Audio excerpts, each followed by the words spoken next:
Arini dicampakkan Bayu karena mandul dan bangkit dari keterpurukan seorang diri.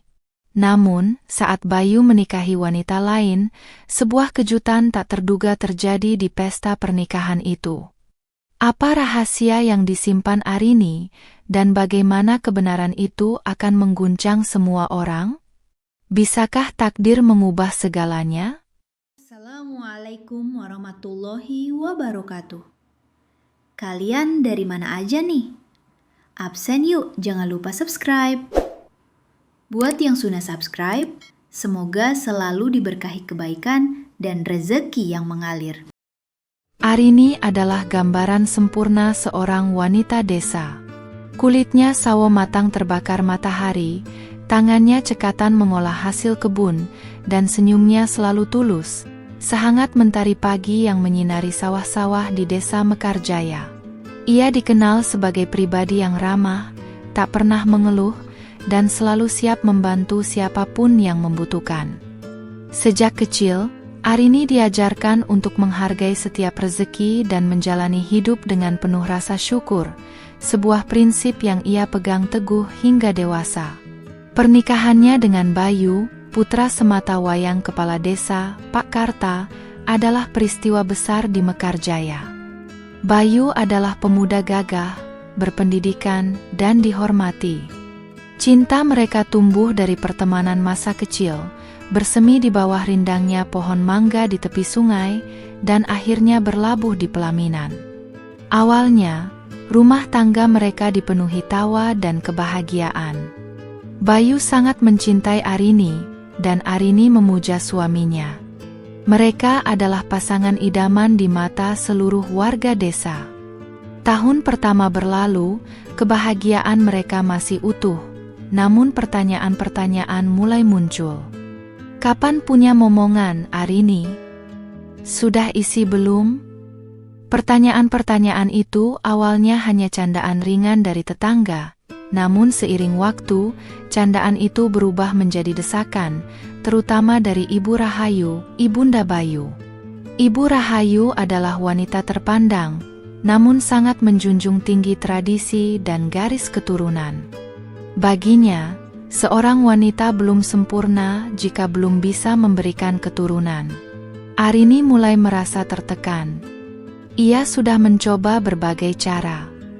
Ramuan-ramuan tradisional dari dukun desa, pijat urut, hingga doa-doa panjang di setiap sepertiga malam. Ia bahkan pernah diam-diam pergi ke kota untuk memeriksakan diri ke dokter, namun hasilnya selalu sama.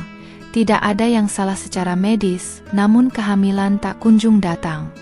Hatinya hancur setiap kali melihat tatapan penuh harap dari Ibu Rahayu yang perlahan berubah menjadi tatapan kecewa. Bayu sendiri, yang awalnya membela Arini dan meyakinkan ibunya bahwa semua akan baik-baik saja, perlahan mulai berubah. Desakan dari Ibu Rahayu, bisikan-bisikan dari kerabat, dan mungkin juga rasa putus asa yang mulai merayapi hatinya, membuat Bayu menjauh. Malam-malam yang dulu hangat kini terasa dingin. Percakapan mereka menjadi singkat, dan sentuhan-sentuhan mesra kini jarang terjadi. Arini tahu, ada jurang yang mulai menganga di antara mereka, jurang yang diciptakan oleh ketiadaan seorang anak. Bisikan-bisikan di desa semakin santer. Kasihan Arini, mandul katanya. Bayu harusnya cari yang lain, demi nama baik keluarga kepala desa. Arini mendengar semua itu, menusuk hatinya seperti ribuan jarum. Ia mencoba tegar, namun air mata seringkali membasahi bantalnya di malam hari, saat Bayu sudah terlelap atau bahkan tidak pulang. Ia merasa seperti pecundang, seorang wanita yang gagal memenuhi kodratnya. Puncaknya terjadi pada suatu sore yang mendung. Bayu pulang dengan wajah kaku. Tanpa basa-basi, ia menyerahkan selembar kertas yang sudah ditandatangani. Ini surat cerai, Arini, ucapnya datar, tanpa menatap mata istrinya. Ibu tidak tahan lagi. Keluarga kita butuh penerus. Maafkan aku. Kata-kata itu menghantam Arini seperti petir di siang bolong. Dunia seolah runtuh di hadapannya. Ia tak bisa berkata-kata, hanya air mata yang mengalir deras. Arini mencoba meraih tangan Bayu, memohon penjelasan, memohon kesempatan. "Bayu, kenapa? Apa salahku? Aku sudah berusaha." Suaranya tercekat. Namun, Bayu hanya menarik tangannya, menghindari tatapan Arini. "Ini sudah keputusan final, Arini. Demi kebaikan kita berdua." Kalimat itu mengakhiri segalanya. Arini tahu, tak ada lagi yang bisa ia lakukan. Hatinya remuk redam, serpihan-serpihan kebahagiaan masa lalu kini hanya tinggal kenangan pahit. Dengan sisa-sisa kekuatannya, Arini mengangguk. Ia tidak melawan, tidak berteriak. Ia hanya berdiri terpaku di tengah ruang tamu yang dulu menjadi saksi bisu cinta mereka. Ibu Rahayu muncul dari balik pintu, menatap Arini dengan pandangan dingin, seolah Arini adalah duri dalam daging keluarga mereka. Arini merasakan tatapan itu, menusuk hingga ke ulu hati. Ia tahu ia harus pergi. Tanpa membawa apa-apa selain pakaian yang melekat di badan dan sedikit uang simpanan dari hasil menjual kerajinan tangan kecil-kecilan, Arini melangkah keluar dari rumah itu. Rumah yang dulu ia sebut surga, kini terasa seperti neraka. Langkahnya gontai, air mata tak berhenti mengalir, membasahi pipi dan menetes ke tanah desa Mekarjaya yang selama ini menjadi saksi bisu kehidupannya. Ia meninggalkan semua kenangan, semua harapan, dan semua mimpi yang pernah ia rajut bersama Bayu. Matahari mulai terbenam, mewarnai langit dengan jingga yang melankolis. Arini berjalan tanpa arah, hanya mengikuti instingnya untuk menjauh dari rumah yang telah mengusirnya. Ia merasa kosong, hampa, seolah sebagian jiwanya telah mati bersama dengan ikatan pernikahannya. Desa Mekarjaya yang dulu hangat dan penuh tawa, kini terasa dingin dan asing baginya. Ia tak tahu kemana harus pergi, namun ia tahu, ia tak bisa lagi tinggal di sana. Setiap langkah terasa berat, seperti memikul beban bertonton. Ia melewati sawah-sawah yang dulu sering ia lalui bersama Bayu, tawa mereka masih terngiang di telinganya. Ia melewati rumah-rumah tetangga yang dulu sering menyapanya ramah, kini seolah menatapnya dengan pandangan iba atau bahkan menghakimi.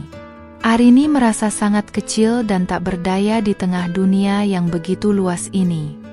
Ia terus berjalan hingga kakinya terasa pegal, hingga malam benar-benar menyelimuti desa. Hanya rembulan yang menjadi saksi bisu kesedihannya. Ia berhenti di sebuah gubuk tua di pinggir desa, gubuk peninggalan orang tuanya yang sudah lama kosong. Di sanalah, di tengah kegelapan dan kesunyian, Arini membiarkan dirinya tenggelam dalam tangis yang tak tertahankan, meratapi nasibnya yang malang. Ia tidak tahu apa yang akan terjadi esok hari, bagaimana ia akan menjalani hidup tanpa Bayu, tanpa keluarga, tanpa harapan.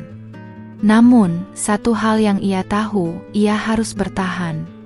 Demi dirinya sendiri, demi harga dirinya yang telah diinjak-injak.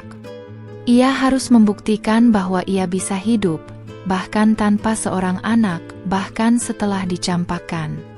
Tekad itu, sekecil apapun, mulai tumbuh di dalam hatinya yang hancur. Gubuk tua peninggalan orang tua Arini berdiri di antara rimbunan pohon bambu di ujung desa Mekarjaya. Dindingnya lapuk, atapnya bocor di sana-sini, dan pekarangannya ditumbuhi semak belukar. Namun, bagi Arini, gubuk itu adalah satu-satunya tempat yang tersisa untuknya. Disinilah ia lahir dan dibesarkan, disinilah ia memiliki kenangan terakhir bersama kedua orang tuanya yang telah tiada beberapa tahun lalu. Kini, gubuk itu terasa dingin dan sepi, mencerminkan isi hatinya. Hari-hari pertama di gubuk itu adalah neraka bagi Arini. Ia merasa sangat kesepian. Tidak ada lagi suara Bayu, tidak ada lagi candaan Ibu Rahayu, meskipun seringkali menyakitkan, tidak ada lagi hiruk-pikuk rumah besar di pusat desa. Hanya keheningan yang memekakkan telinga, ditemani suara angin yang berdesir di antara dedaunan dan kicauan burung di pagi hari. Ia seringkali menangis hingga tertidur, terbangun dengan mata bengkak dan hati yang perih. Stigma sebagai wanita yang diceraikan karena mandul melekat erat padanya. Meskipun beberapa tetangga yang baik hati mencoba mendekat dan menawarkan bantuan, sebagian besar menjaga jarak. Mereka berbisik-bisik di belakangnya, menatapnya dengan pandangan iba atau bahkan jijik. Arini bisa merasakan tatapan-tatapan itu, menusuk hingga ke tulang.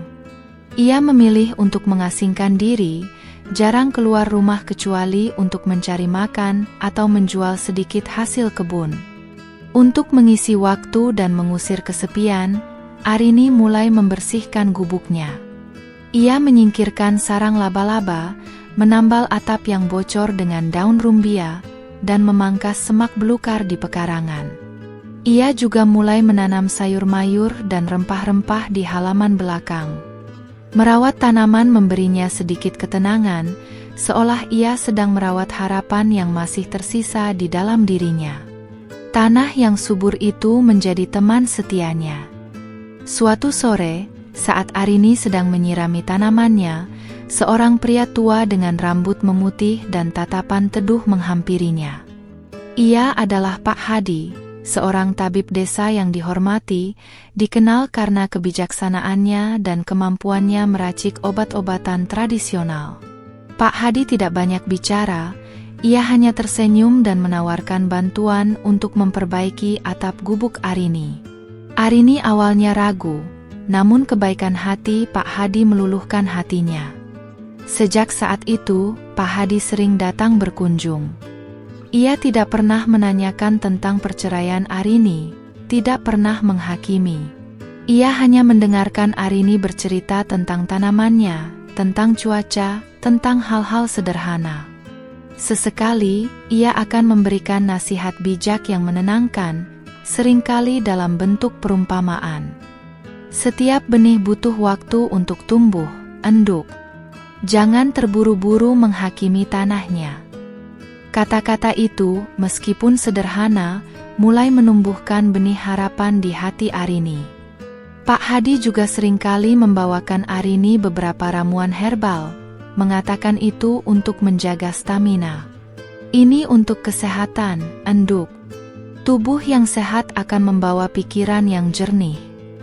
Arini meminumnya tanpa curiga, merasakan tubuhnya sedikit lebih bugar dan tidurnya lebih nyenyak. Pak Hadi juga seringkali mengamati Arini dengan tatapan yang dalam, seolah ia tahu sesuatu yang Arini sendiri tidak tahu. Perlahan tapi pasti, Arini mulai pulih. Luka di hatinya memang belum sembuh sepenuhnya, namun ia tidak lagi menangis setiap malam. Ia mulai menemukan kedamaian dalam kesederhanaan hidupnya. Merawat kebun, membaca buku-buku lama peninggalan ayahnya, dan sesekali berbincang dengan Pak Hadi.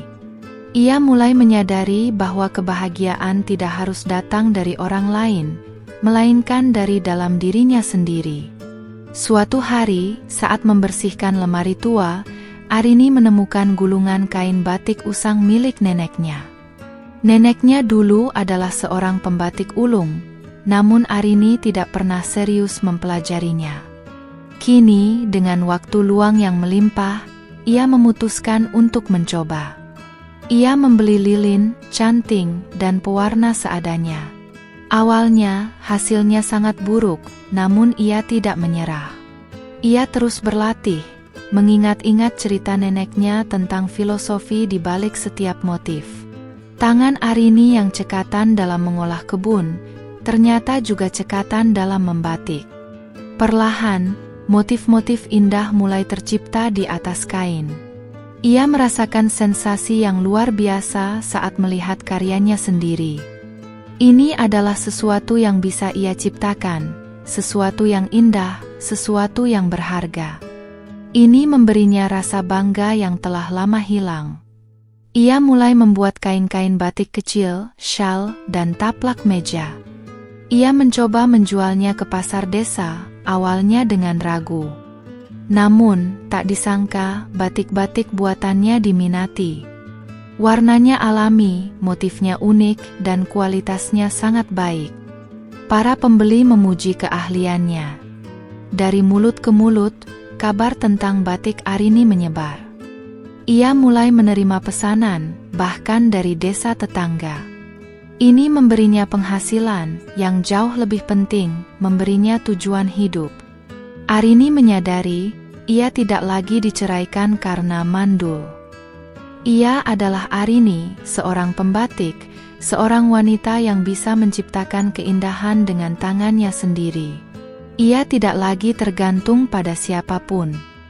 Ia menemukan identitas barunya, identitas yang jauh lebih kuat dan bermakna daripada sekadar istri Bayu. Ia merasa bebas, meskipun masih ada bayangan masa lalu yang menghantuinya. Ia menghindari Bayu dan keluarganya sebisa mungkin. Jika berpapasan di jalan, ia akan menundukkan kepala atau membelokkan arah. Ia tidak ingin lagi melihat mereka, tidak ingin lagi merasakan sakit hati yang sama. Ia tahu, mereka adalah bagian dari masa lalunya yang kelam, dan ia ingin melangkah maju. Ia ingin membangun masa depan yang cerah, masa depan yang hanya miliknya. Setiap malam, setelah selesai membatik, Arini akan duduk di teras gubuknya, memandangi bintang-bintang. Ia tidak lagi menangis, melainkan tersenyum tipis. Ia bersyukur atas apa yang ia miliki sekarang. Keheningan yang dulu memekakkan telinga, kini terasa menenangkan. Kesepian yang dulu menyiksa, kini menjadi ruang untuk merenung dan tumbuh. Ia telah menemukan kedamaian di tengah pengasingan dirinya. Ia tahu, jalan di depannya masih panjang. Ia tahu, ia masih harus menghadapi banyak tantangan. Namun, ia tidak lagi takut. Ia memiliki kekuatan yang baru, kekuatan yang lahir dari patah hati dan pengasingan. Ia siap menghadapi apapun yang akan datang. Arini yang dulu rapuh, kini telah menjadi wanita yang tangguh, seperti pohon yang semakin kuat setelah diterpa badai. Usaha batik Arini berkembang pesat. Dari hanya menjual di pasar desa, kini ia mulai mengirimkan produknya ke toko-toko kerajinan di kota kecamatan terdekat. Motif-motifnya yang unik, perpaduan antara tradisi dan sentuhan modern, menjadi daya tarik tersendiri. Pelanggannya tidak hanya dari kalangan lokal, tetapi juga wisatawan yang datang mencari oleh-oleh khas daerah. Arini bahkan mulai merekrut beberapa wanita desa yang membutuhkan pekerjaan, mengajarkan mereka teknik membatik. Keberhasilan ini tidak hanya meningkatkan taraf ekonominya, tetapi juga mengembalikan kepercayaan dirinya. Arini yang dulu selalu menunduk, kini bisa berjalan tegak dengan kepala terangkat. Senyumnya kembali merekah, lebih tulus dan penuh makna. Ia tidak lagi peduli dengan bisikan-bisikan masa lalu. Ia telah membuktikan bahwa ia bisa mandiri, bahkan setelah dicampakkan. Ia adalah Arini, pengrajin batik yang sukses, bukan lagi wanita mandul yang menyedihkan. Namun, ketenangan Arini sedikit terusik ketika kabar tentang Bayu mulai santer terdengar. Bayu dikabarkan telah bertunangan dengan Rina, seorang gadis dari desa tetangga yang terkenal akan kecantikan dan kekayaannya. Rina juga berasal dari keluarga terpandang dan konon memiliki tubuh subur yang menjanjikan keturunan.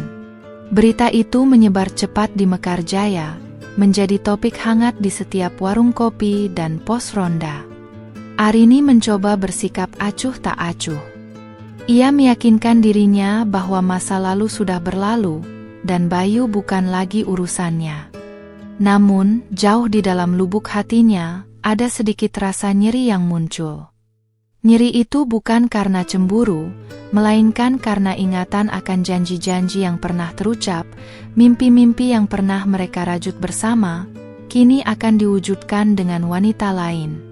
Ia menarik napas dalam-dalam, berusaha mengusir perasaan itu. Sudahlah Arini. Itu sudah takdir, hibur Siti, sahabat karib Arini sejak kecil, yang kini sering membantunya mengurus pesanan batik. Siti adalah satu-satunya orang yang tahu persis bagaimana Arini menderita dan bagaimana ia bangkit kembali. Ia selalu mendukung Arini dan menjadi pendengar setia. Fokus saja pada usahamu. Kau sudah sukses sekarang. Arini mengangguk, mencoba tersenyum. Kau benar, Siti. Aku tidak boleh lagi memikirkan hal itu. Ia kembali fokus pada canting di tangannya, melanjutkan motif bunga melati yang sedang ia kerjakan. Namun, entah mengapa, hari itu ia merasa sedikit tidak enak badan. Kepalanya terasa pusing, perutnya mual, dan tubuhnya terasa lemas. Ia mengira itu hanya kelelahan biasa akibat terlalu banyak bekerja. Kau pucat sekali, Arini, tegur Siti sambil meletakkan secangkir teh hangat di meja. Istirahatlah sebentar. Jangan terlalu memaksakan diri. Arini hanya tersenyum tipis. Mungkin hanya masuk angin, Siti. Nanti juga sembuh. Ia mencoba melanjutkan pekerjaannya, namun rasa mual itu semakin menjadi-jadi.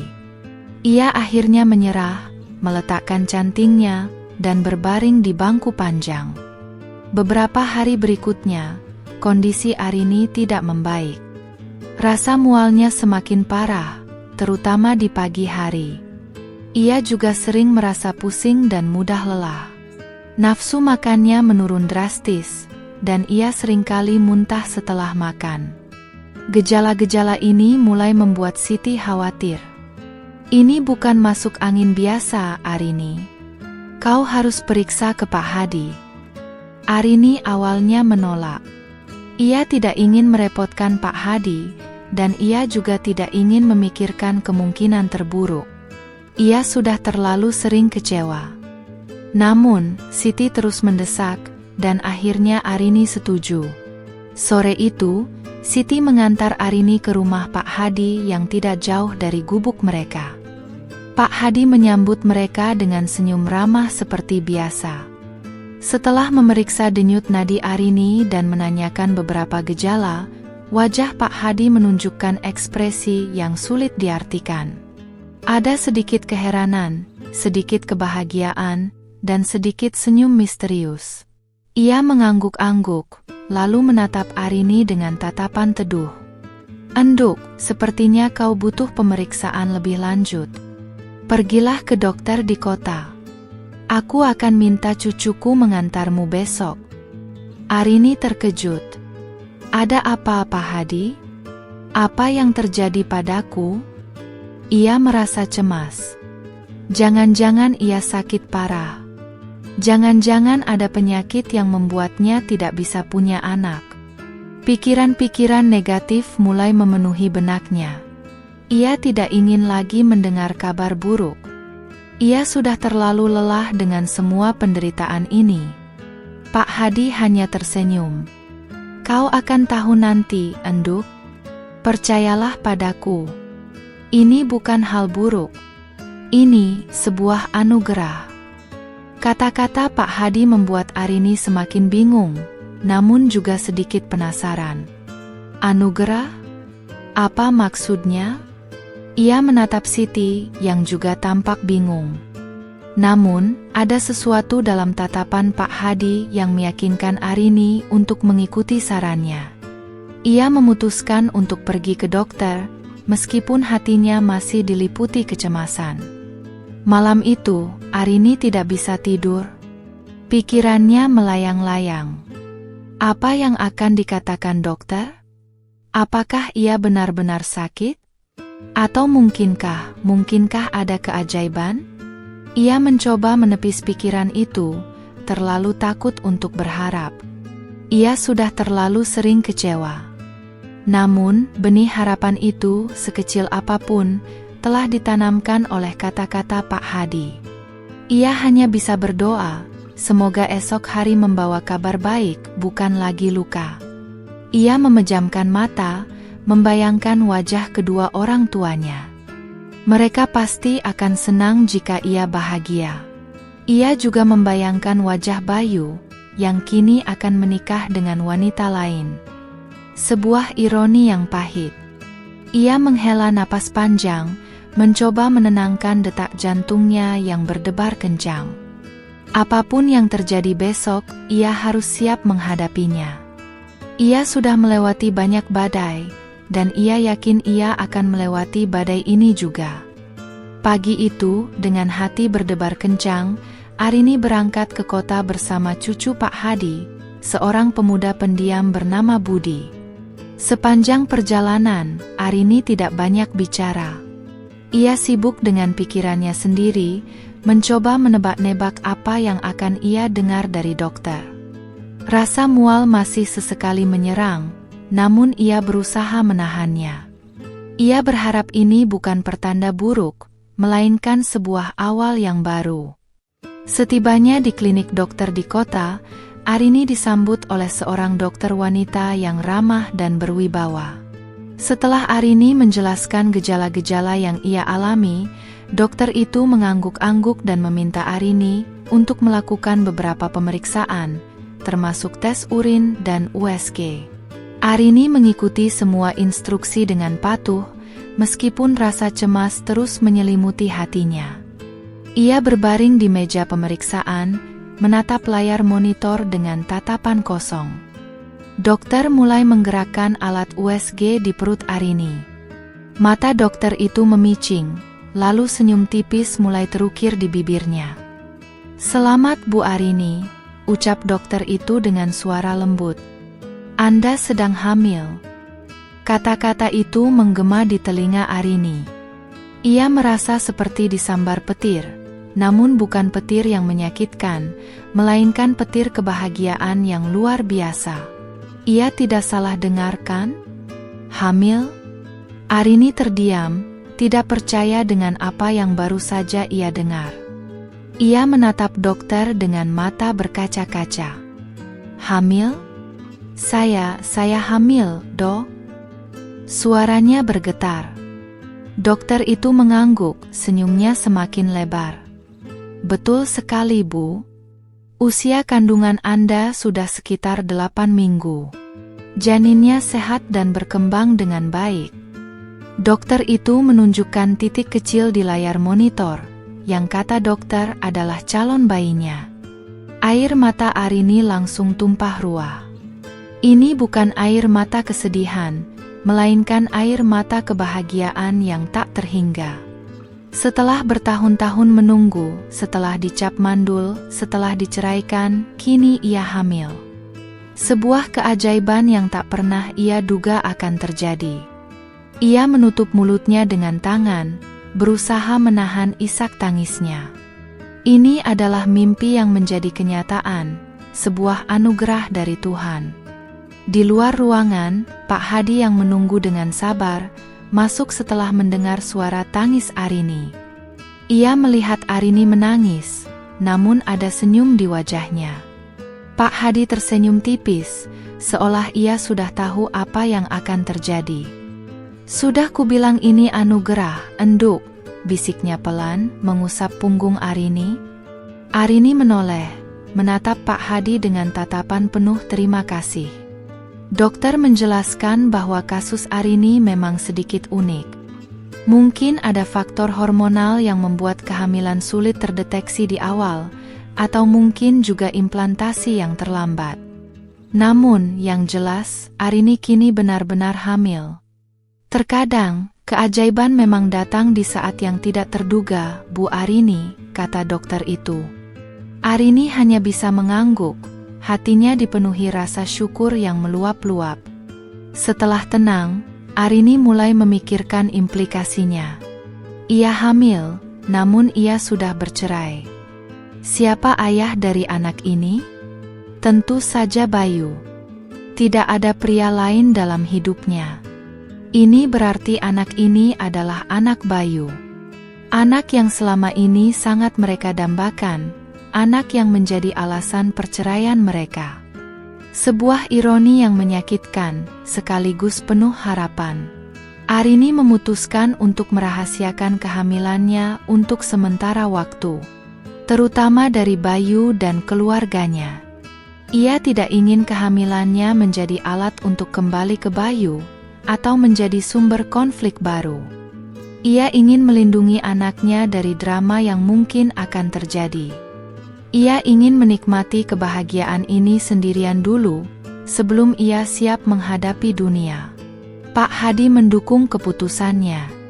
Biarkan waktu yang berbicara, Enduk. Setiap hal ada waktunya. Sekarang, fokuslah pada kesehatanmu dan bayimu. Arini mengangguk. Ia tahu Pak Hadi benar. Ia harus kuat, demi dirinya dan demi buah hatinya. Ia harus menjaga rahasia ini, setidaknya sampai ia siap untuk mengungkapkannya. Pulang dari klinik, Arini merasa seperti melayang. Dunia terasa lebih indah, lebih berwarna. Setiap hembusan angin terasa seperti bisikan syukur, setiap kicauan burung terasa seperti nyanyian kebahagiaan. Ia mengusap perutnya yang masih rata, merasakan keajaiban yang tumbuh di dalamnya. Ini adalah awal yang baru, sebuah lembaran baru dalam hidupnya. Ia kembali ke gubuknya dengan semangat baru. Ia mulai menata ulang hidupnya, mempersiapkan diri untuk menjadi seorang ibu. Ia membatik dengan lebih giat, menabung setiap rupiah demi masa depan anaknya. Ia juga mulai mencari informasi tentang kehamilan dan persalinan, membaca buku-buku dan bertanya kepada Siti yang sudah memiliki anak. Meskipun ada sedikit rasa takut tentang bagaimana ia akan menghadapi masa depan sebagai ibu tunggal, rasa bahagia dan antusiasme jauh lebih besar. Ia tahu, ia tidak sendirian. Ada Pak Hadi dan Siti yang selalu mendukungnya. Dan yang terpenting, ia memiliki buah hati yang akan menjadi sumber kekuatannya. Malam itu, Arini tidur dengan senyum di bibirnya.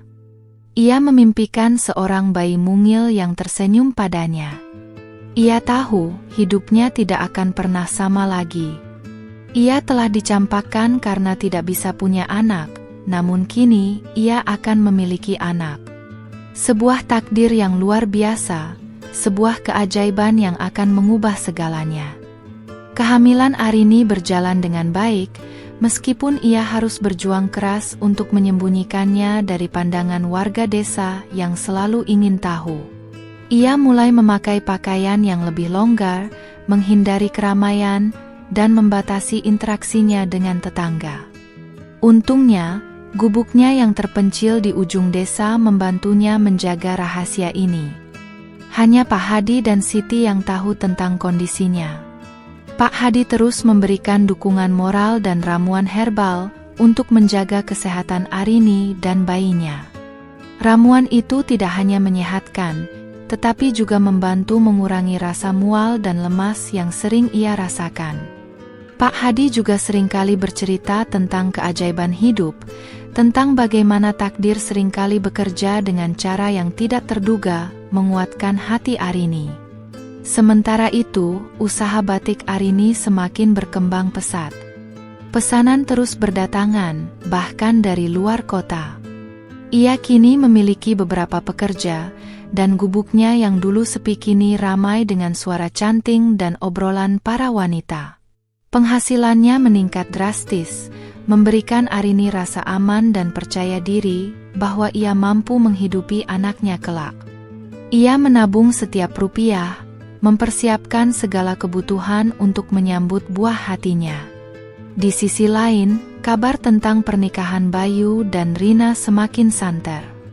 Persiapan pernikahan mereka menjadi perbincangan utama di desa Mekarjaya. Ibu Rahayu, Ibunda Bayu, tampak sangat bersemangat dan bangga. Ia seringkali terlihat mondar-mandir di desa, mengawasi persiapan dan menyombongkan calon menantunya yang cantik dan subur. Arini mendengar semua itu, namun ia mencoba untuk tidak terpengaruh. Meskipun ia berusaha tegar, ada saat-saat ketika Arini merasa sedikit sedih.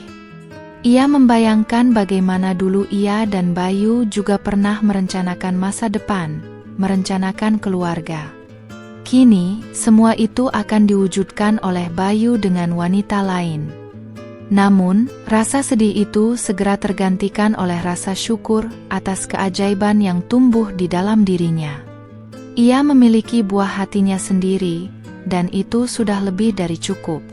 Seiring berjalannya waktu, perut Arini mulai membesar. Semakin sulit baginya untuk menyembunyikan kehamilannya. Beberapa kali, tetangga yang berpapasan dengannya menatap perutnya dengan curiga. Arini selalu berusaha mengalihkan perhatian atau buru-buru pergi. Ia tahu, cepat atau lambat, rahasianya akan terbongkar. Namun, ia ingin mengulur waktu selama mungkin. Siti, yang sering berkunjung, semakin khawatir. Sampai kapan kau akan menyembunyikan ini, Arini? Perutmu sudah semakin besar. Orang-orang pasti akan curiga. Siti mendesak Arini untuk memberitahu Bayu. Bagaimanapun juga, itu anaknya, Arini. Dia berhak tahu. Namun, Arini menggeleng. Tidak, Siti. Aku tidak ingin dia tahu. Aku tidak ingin dia merasa terpaksa atau merasa kasihan padaku. Aku tidak ingin anakku lahir di tengah-tengah drama. Aku akan membesarkannya sendiri. Arini bersikeras.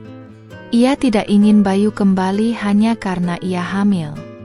Ia ingin Bayu kembali karena memang mencintainya dan anak mereka, bukan karena kewajiban.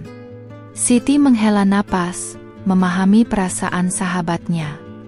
Baiklah, tapi kau harus memikirkan ini matang-matang, Arini. Pernikahan mereka tinggal menghitung hari. Jika kau terus menyembunyikannya, akan semakin sulit nanti. Arini hanya terdiam. Ia tahu Siti benar, namun ia belum siap. Ada sesuatu yang menahannya, sebuah firasat aneh yang mengatakan bahwa waktu yang tepat akan datang dengan sendirinya. Arini mulai mempersiapkan kamar bayi di gubuknya. Ia membeli kain-kain lembut, membuat selimut bayi dari sisa-sisa kain batik, dan menata tempat tidur sederhana. Setiap kali ia menyentuh barang-barang bayi itu, hatinya dipenuhi kehangatan dan kebahagiaan. Ia tidak sabar untuk bertemu dengan buah hatinya, untuk memeluknya, untuk menciumnya.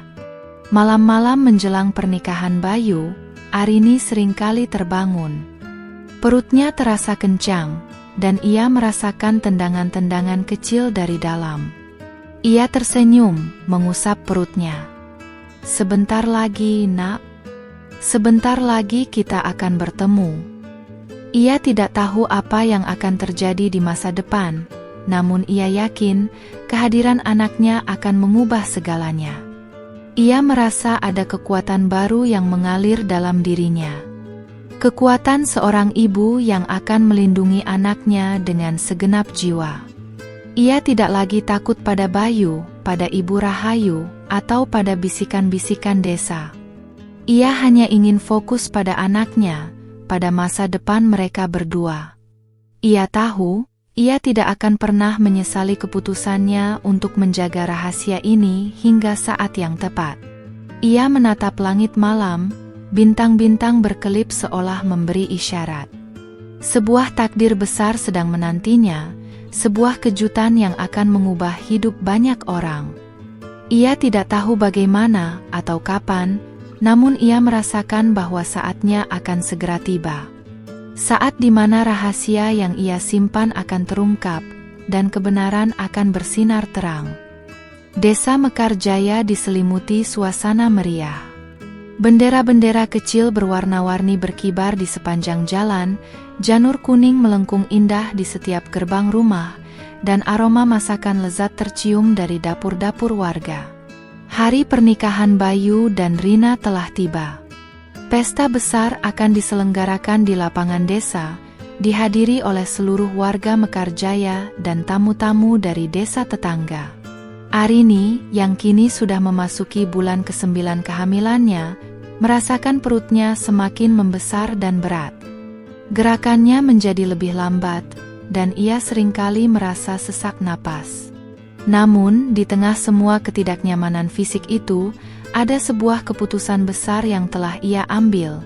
Ia akan datang ke pernikahan Bayu. Bukan untuk membuat keributan, bukan untuk mencari perhatian, melainkan untuk melihat dengan mata kepalanya sendiri, untuk mencari penutupan, dan mungkin untuk sebuah firasat yang kuat. Siti, yang datang membantu Arini bersiap, menatapnya dengan cemas. "Kau yakin, Arini? Perutmu sudah sangat besar. Bagaimana jika terjadi sesuatu?" Siti mencoba membujuknya untuk tidak pergi.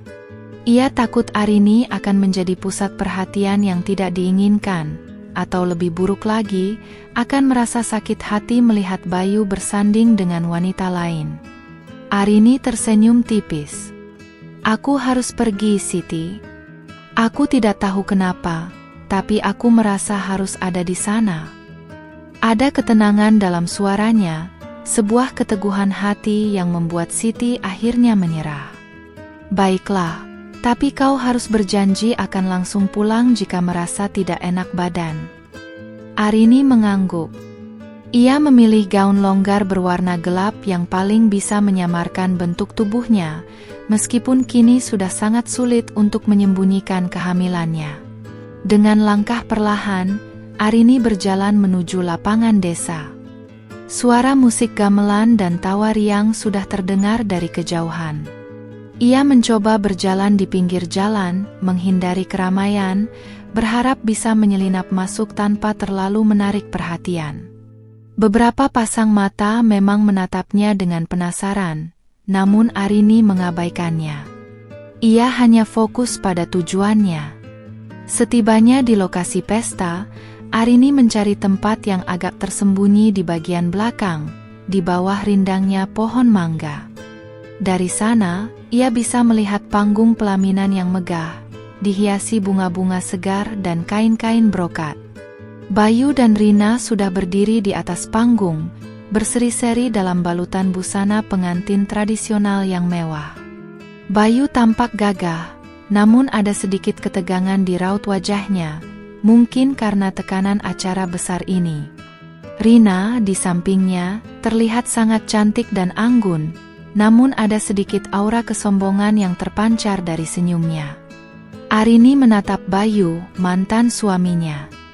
Ada banyak kenangan yang melintas di benaknya. Kenangan saat mereka pertama kali bertemu, saat mereka berjanji sehidup semati, saat mereka membangun mimpi bersama. Hatinya terasa perih, namun ia segera menepisnya. Ia kini memiliki kehidupannya sendiri, dan sebentar lagi ia akan memiliki buah hatinya. Upacara ijab kabul dimulai.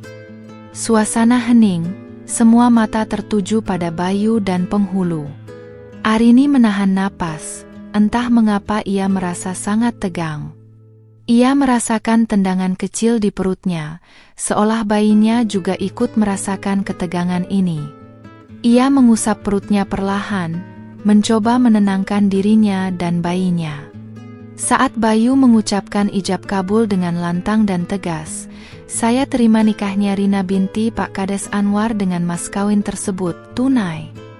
Sebuah rasa sakit yang tajam tiba-tiba menyerang perut Arini. Ia mengerang pelan, mencengkeram perutnya. Ini bukan tendangan bayi biasa. Ini adalah rasa sakit yang berbeda, rasa sakit yang sangat ia kenali dari cerita-cerita para ibu.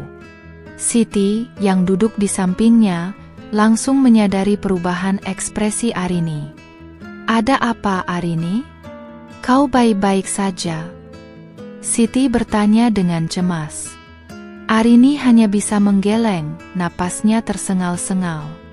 Rasa sakit itu semakin kuat, datang dan pergi secara bergelombang. Ia tahu ini adalah kontraksi. Bayinya akan lahir. Sekarang, di sini, di tengah pesta pernikahan mantan suaminya, keringat dingin membasahi dahinya. Ia mencoba berdiri, namun kakinya terasa lemas. Ia tidak ingin menjadi pusat perhatian, namun rasa sakit itu terlalu kuat untuk disembunyikan. Ia merasakan sesuatu mengalir di kakinya. Air ketubannya pecah. Sebuah noda basah mulai terlihat di gaunnya. Siti terkesiap, matanya membelalak. "Arini, air ketubanmu pecah," seru Siti, suaranya sedikit panik. Suara itu, meskipun pelan, cukup untuk menarik perhatian beberapa orang di sekitar mereka. Bisikan-bisikan mulai terdengar, dan mata-mata mulai menoleh ke arah Arini. Arini hanya bisa memejamkan mata, menahan rasa sakit yang luar biasa. Ia tahu, rahasianya tidak bisa lagi disembunyikan. Di atas panggung pelaminan, Bayu dan Rina baru saja selesai mengucapkan janji suci. Mereka sedang tersenyum bahagia, siap untuk menerima ucapan selamat dari para tamu. Namun, tiba-tiba, suasana riuh di belakang mulai menarik perhatian mereka. Suara-suara bisikan semakin keras, dan beberapa orang mulai menunjuk ke arah Arini. Bayu menoleh, dan matanya langsung tertuju pada Arini. Wajah Bayu langsung pucat pasi. Ia melihat Arini, mantan istrinya, berdiri di sana, dengan perut yang sangat besar dan basah di bagian bawah gaunnya. Dunia Bayu seolah berhenti berputar. Ia tidak bisa berkata-kata, hanya menatap Arini dengan tatapan tak percaya, terkejut, dan sedikit ketakutan. Rina di sampingnya juga menatap Arini dengan mata melotot, tidak mengerti apa yang sedang terjadi. Suasana pesta yang tadinya meriah, kini berubah menjadi hening. Semua mata kini tertuju pada Arini, yang kini meringkuk kesakitan, dibantu oleh Siti dan beberapa wanita yang mulai menyadari apa yang terjadi. Bisikan-bisikan berubah menjadi seruan kaget. "Arini hamil? Anak siapa itu? Bagaimana bisa?" Pesta pernikahan Bayu dan Rina, yang seharusnya menjadi hari paling bahagia mereka, kini berubah menjadi kekacauan yang tak terduga. Kekacauan pecah di tengah pesta pernikahan. Suara-suara gaduh dan bisikan-bisikan panik memenuhi udara. Ibu Rahayu yang berdiri di samping panggung pelaminan, langsung melotot melihat Arini. Wajahnya memerah padam, antara marah dan malu. "Apa-apaan ini? Arini, apa yang kau lakukan di sini?" teriaknya, mencoba menarik perhatian dari Arini. Namun, tidak ada yang mendengarkan Ibu Rahayu. Semua mata tertuju pada Arini yang kini sudah berlutut di tanah, menahan rasa sakit yang luar biasa. Siti dan beberapa wanita desa yang berhati baik segera mendekat, berusaha membantu Arini. "Minggir! Dia mau melahirkan!" seru seorang wanita parubaya, yang ternyata adalah Bu Bidan, bidan desa yang kebetulan hadir di pesta. Bu Bidan segera mengambil alih situasi. Ia memerintahkan beberapa pria untuk membentangkan kain besar sebagai penghalang pandangan, dan meminta beberapa wanita untuk membawa Arini ke tempat yang lebih tenang. Dengan sigap, mereka membawa Arini ke sebuah gubuk kecil di belakang lapangan, yang biasanya digunakan untuk menyimpan peralatan pesta. Bayu, yang masih terpaku di atas panggung, menyaksikan semua itu dengan tatapan kosong. Pikirannya kalut. Arini hamil? Bagaimana bisa? Anak siapa itu? Berbagai pertanyaan berkecamuk di benaknya. Ia melihat mantan istrinya meringkuk kesakitan, dan ada sesuatu dalam dirinya yang terasa sakit melihatnya. Ia ingin mendekat, ingin membantu, namun kakinya terasa terpaku. Rina di sampingnya, menatap Bayu dengan tatapan marah dan bingung. Bayu, apa-apaan ini? Siapa wanita itu? Kenapa dia di sini? Rina menuntut penjelasan. Ia merasa dipermalukan di hari pernikahannya sendiri. Ibu Rahayu juga menarik-narik lengan Bayu, berbisik dengan nada tajam. Jangan pedulikan dia, Bayu. Ini semua hanya sandiwara. Dia ingin merusak pernikahanmu. Namun, Bayu tidak bisa mengalihkan pandangannya dari Arini. Ada sesuatu yang menariknya, sebuah firasat aneh yang mengatakan bahwa ini bukan sekadar sandiwara. Ia melihat ketulusan rasa sakit di wajah Arini. Ia melihat perut besar Arini yang tidak bisa disembunyikan lagi.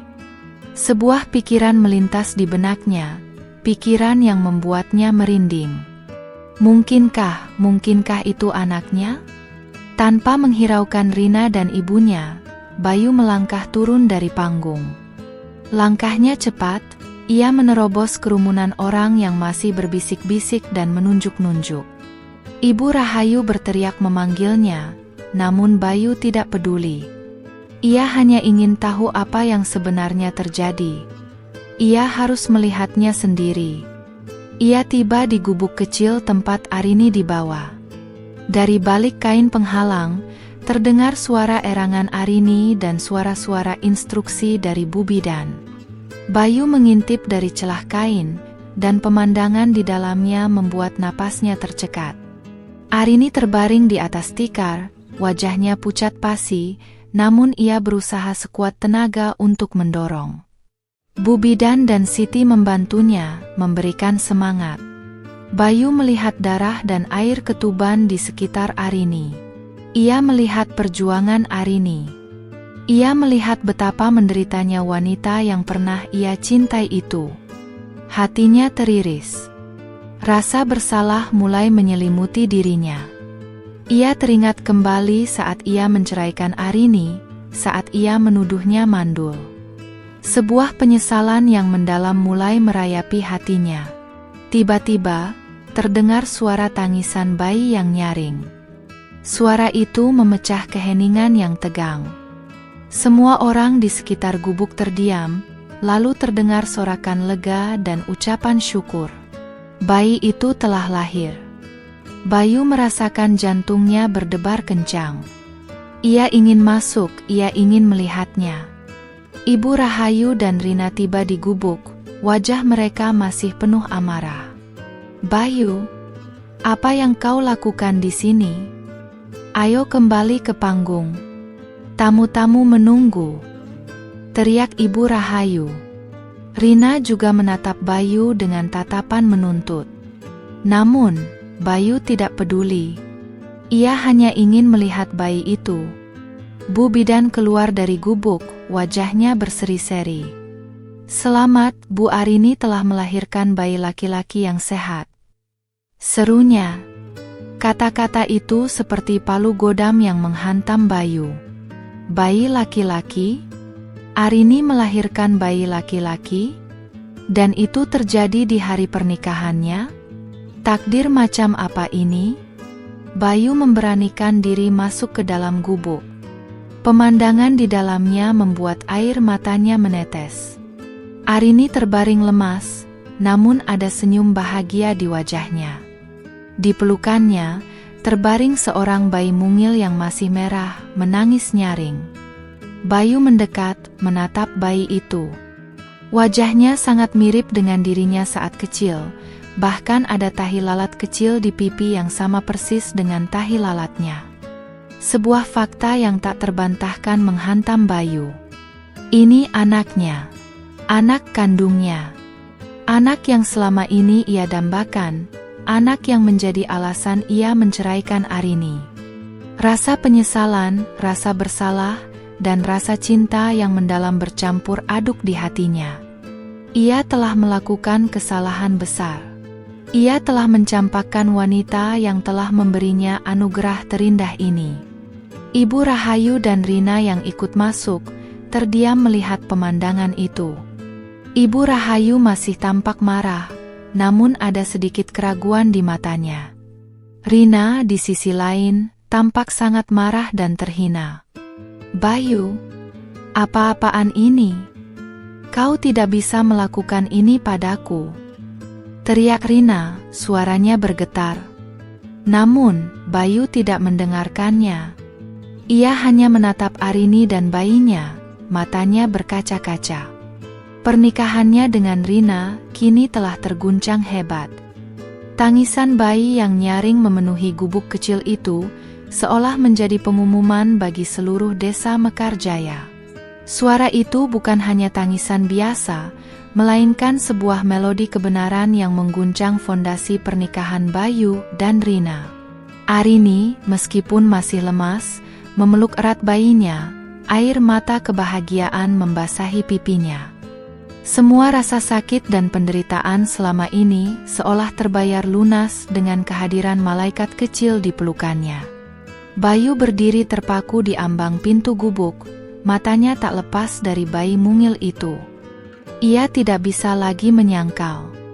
Wajah bayi itu, meskipun baru lahir, memiliki kemiripan yang mencolok dengannya.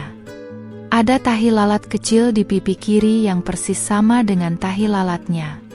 Sebuah kebenaran yang tak terbantahkan menghantamnya dengan keras.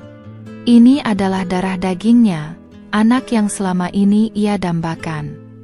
Ibu Rahayu yang awalnya masih mencoba menyangkal, kini terdiam. Ia melihat kemiripan itu, dan ia melihat tatapan Bayu yang penuh penyesalan. Rina di sisi lain, tidak bisa lagi menahan amarahnya. "Bayu, apa maksud semua ini? Kau menipuku. Kau mempermalukanku di depan semua orang," teriak Rina, suaranya melengking. Ia merasa harga dirinya diinjak-injak. Bayu tidak menghiraukan Rina. Ia melangkah mendekat, berlutut di samping Arini. Ia mengulurkan tangan gemetar, menyentuh pipi mungil bayinya. Kehangatan kulit bayi itu menjalar ke seluruh tubuhnya, memicu naluri kebapakan yang selama ini terpendam. Ini anakku," bisiknya, suaranya tercekat. Arini mengangguk, air mata kembali mengalir. "Iya, Bayu. Ini anak kita." Rasa penyesalan yang luar biasa menghantam Bayu. Ia teringat kembali saat ia menceraikan Arini, saat ia menuduhnya mandul, saat ia menyakiti hati wanita yang kini telah memberinya anugerah terindah ini. Ia telah dibutakan oleh desakan keluarga dan kebodohannya sendiri. Ia telah membuang berlian demi kerikil. "Maafkan aku, Arini," bisik Bayu, suaranya bergetar. "Maafkan aku. Aku bodoh. Aku tidak tahu." Ia tidak bisa melanjutkan kalimatnya. Rasa bersalah itu terlalu besar. Ia meraih tangan Arini, menggenggamnya erat. Arini menatapnya, ada sedikit kelegaan di matanya, namun juga sedikit kepahitan. Di luar gubuk, kerumunan warga desa semakin banyak. Mereka berbisik-bisik, mencoba mengintip apa yang terjadi di dalam. Kabar tentang Arini yang melahirkan di pesta pernikahan Bayu menyebar seperti api. Beberapa orang terkejut, beberapa lagi merasa iba pada Arini, dan beberapa lagi merasa jijik pada Bayu dan keluarganya. Ibu Rahayu yang sudah pulih dari keterkejutannya, masuk ke dalam gubuk. "Bayu, apa yang kau lakukan? Jangan pedulikan wanita ini. Ini semua hanya sandiwara. Dia pasti hamil dengan pria lain," teriaknya, mencoba menarik Bayu pergi. Namun, Bayu menepis tangan ibunya. "Tidak, Bu. Ini anakku. Aku tahu ini anakku," ucap Bayu tegas, menatap ibunya dengan tatapan yang belum pernah ia tunjukkan sebelumnya. Rina, yang merasa sudah tidak tahan lagi dengan semua ini, berbalik dan lari keluar dari gubuk, menangis histeris. Ia merasa sangat dipermalukan. Pernikahannya hancur di depan mata semua orang. Ibu Rahayu mencoba mengejarnya, namun Bayu menahannya. "Biarkan saja, Bu. Ini bukan salah Arini. Ini salahku." Di tengah kekacauan itu, Pak Hadi masuk ke dalam gubuk, ditemani oleh dokter dari kota yang ternyata sudah ia panggil sebelumnya, mengantisipasi kejadian ini. Dokter itu membawa tas medisnya, siap untuk memeriksa Arini dan bayinya. Kehadiran dokter itu membawa sedikit ketenangan di tengah situasi yang tegang. Dokter segera memeriksa Arini dan bayinya. "Bayinya sehat, Bu Arini." "Selamat," ucap dokter itu. Kemudian, ia menatap Bayu dan Ibu Rahayu. "Saya bisa jelaskan apa yang terjadi. Kasus Ibu Arini ini memang langka. Ada kondisi hormonal yang membuat kehamilan sulit terdeteksi di awal, dan mungkin juga implantasi yang sangat terlambat. Namun, saya bisa pastikan, bayi ini lahir cukup bulan dan sehat. Ini adalah kehamilan alami." Penjelasan dokter itu membuat Ibu Rahayu terdiam. Semua sanggahannya runtuh. Bayu menatap ibunya, lalu kembali menatap Arini dan bayinya. Sebuah keputusan besar telah ia ambil. Ia tidak akan lagi lari dari tanggung jawabnya. Kehadiran bayi ini telah mengubah segalanya, mengubah dirinya, dan mengubah takdir banyak orang. Gubuk kecil itu kini menjadi pusat perhatian. Penjelasan dokter tentang kondisi langka Arini membuat semua orang yang hadir terdiam, termasuk Ibu Rahayu. Dokter itu berbicara dengan tenang dan profesional, menjelaskan secara medis mengapa kehamilan Arini tidak terdeteksi selama berbulan-bulan, dan mengapa ia baru menunjukkan gejala yang jelas di akhir masa kehamilan. "Ini bukan kemandulan, Bu. Ini adalah keajaiban medis yang jarang terjadi. Janinnya memang berkembang dengan sangat lambat di awal, sehingga sulit dideteksi bahkan dengan pemeriksaan awal sekalipun." Pak Hadi, yang berdiri di samping dokter, mengangguk. "Saya memang memberikan ramuan herbal untuk enduk Arini beberapa bulan lalu, untuk menjaga kesehatannya. Namun, itu hanya ramuan penambah stamina, bukan pemicu kehamilan. Kehamilan ini murni anugerah dari Tuhan, sebuah takdir yang tak terduga." Kata-kata Pak Hadi menguatkan penjelasan dokter, memberikan dimensi spiritual pada keajaiban ini. Wajah Ibu Rahayu yang tadinya merah padam kini memucat. Semua argumennya, semua tuduhannya terhadap Arini, kini runtuh tak bersisa. Ia telah menceraikan menantunya, mempermalukannya, dan kini kebenaran yang mengejutkan terungkap di depan mata semua orang. Ia melihat Bayu menatap bayinya dengan tatapan penuh cinta dan penyesalan. Ia tahu, ia telah membuat kesalahan besar. Bayu, yang kini menggendong bayinya, menatap Arini dengan mata berkaca-kaca. Ia mengingat kembali malam terakhir mereka bersama sebelum perceraian. Ia ingat setiap detailnya. Tidak ada keraguan lagi di hatinya. Anak ini adalah anaknya. Darah dagingnya. Buah cinta mereka yang dulu ia buang.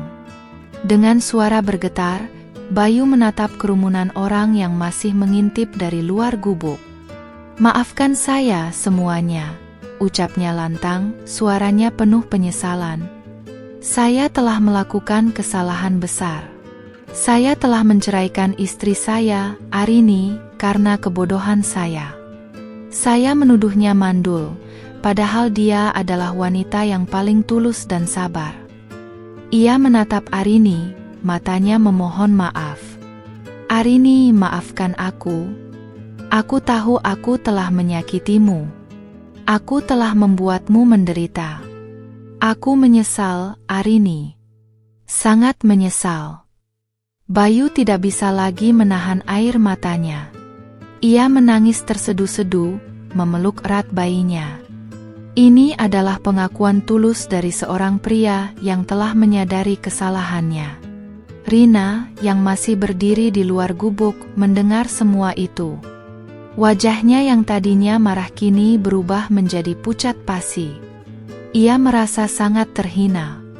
Bayu telah mengakui bahwa anak itu adalah anaknya, dan ia telah meminta maaf kepada Arini di depan semua orang. Rina tahu pernikahannya dengan Bayu telah berakhir bahkan sebelum dimulai. Tanpa berkata apa-apa, Rina berbalik dan pergi, berlari sekuat tenaga menjauh dari gubuk itu, menjauh dari pesta yang telah menjadi mimpi buruk baginya. Ia tidak peduli lagi dengan apapun. Harga dirinya telah hancur. Ibu Rahayu mencoba memanggilnya, namun Rina tidak menoleh. Ia hanya ingin menghilang. Ibu Rahayu, yang kini sendirian, mendekati Bayu. Ia menatap cucunya yang mungil, lalu menatap Arini dengan tatapan yang berbeda. Tidak ada lagi kemarahan, hanya ada penyesalan dan sedikit rasa bersalah. Ia mengulurkan tangan, menyentuh pipi cucunya. "Cucuku," bisiknya pelan, suaranya bergetar. Meskipun masih ada sedikit rasa sakit di hati Arini, ia melihat ketulusan di mata Bayu. Ia melihat penyesalan di wajah Ibu Rahayu. Ia tahu kebenaran telah terungkap, dan itu adalah kemenangan baginya. Ia tidak lagi perlu membuktikan apapun. Anaknya adalah bukti nyata. Bayu berjanji akan bertanggung jawab penuh. Ia akan merawat Arini dan anaknya. Ia akan memperbaiki semua kesalahannya. Ia akan berdiri di samping Arini, apapun yang terjadi. Ia tidak peduli lagi dengan Rina, dengan pernikahan yang batal, atau dengan omongan orang. Yang terpenting baginya kini adalah Arini dan buah hati mereka. Malam itu, Desa Mekarjaya tidak lagi membicarakan pernikahan Bayu dan Rina. Mereka membicarakan keajaiban yang terjadi pada Arini, tentang bagaimana takdir bekerja dengan cara yang tak terduga. Mereka membicarakan tentang pengakuan Bayu yang tulus, dan tentang bayi mungil yang telah mengubah segalanya. Sebuah kisah yang akan diceritakan dari generasi ke generasi. Arini meskipun masih lemas, merasa lega. Beban yang selama ini ia pikul kini terangkat.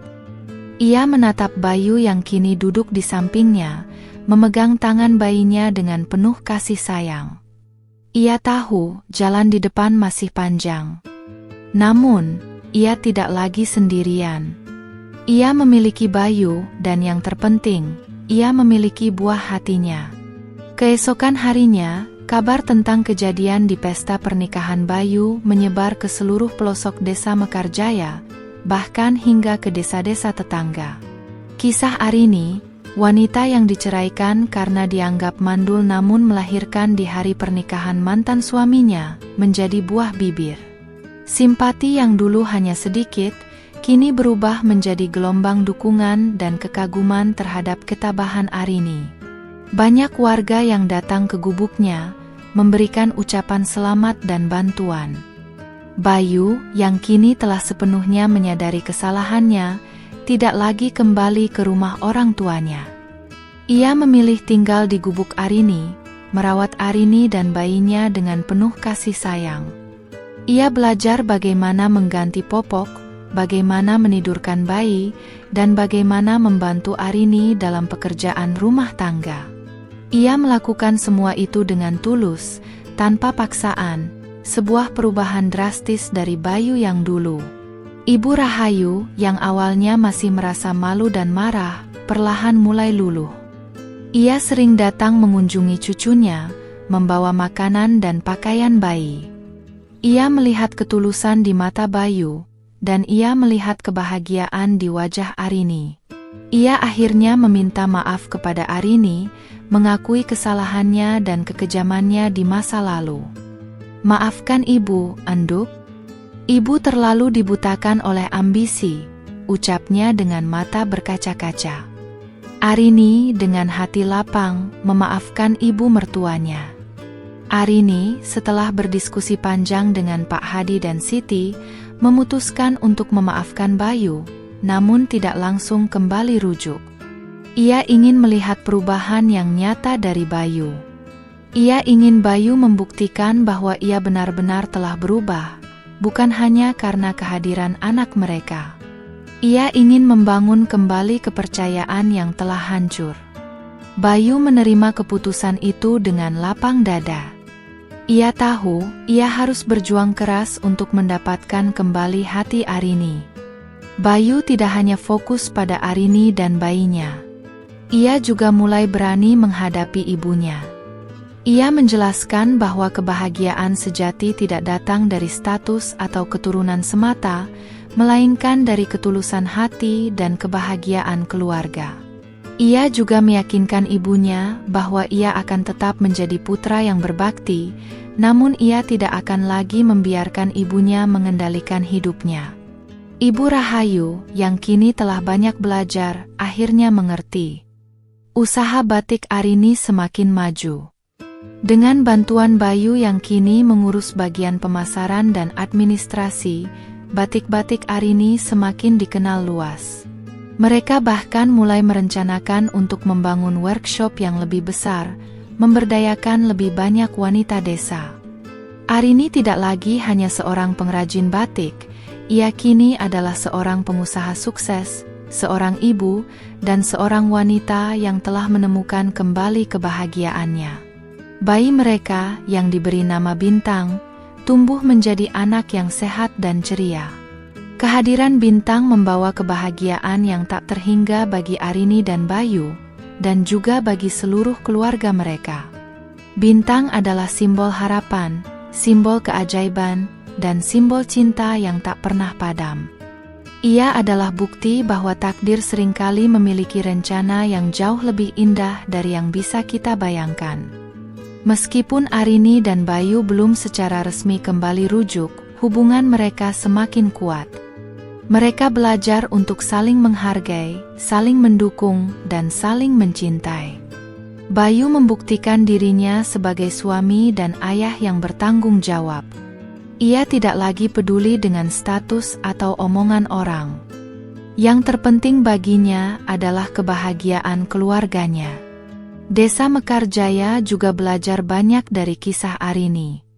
Mereka belajar untuk tidak mudah menghakimi, untuk tidak terlalu cepat menilai seseorang dari penampilan atau statusnya.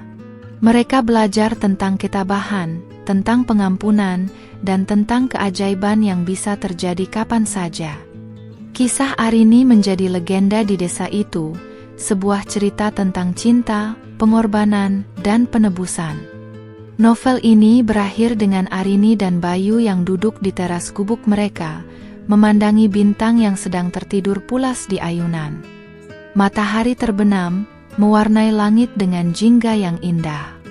Arini menyandarkan kepalanya di bahu Bayu, merasakan kehangatan yang telah lama hilang. Mereka tidak tahu apa yang akan terjadi di masa depan, namun mereka tahu, mereka akan menghadapinya bersama. Ini bukan akhir dari sebuah cerita, melainkan awal dari lembaran baru yang penuh harapan. Sebuah kisah tentang wanita yang diceraikan karena tak bisa punya anak, namun menemukan kebahagiaan sejati di saat yang paling tidak terduga. Sebuah kisah yang akan terus diceritakan, menginspirasi banyak orang, dan menjadi bukti bahwa keajaiban itu nyata.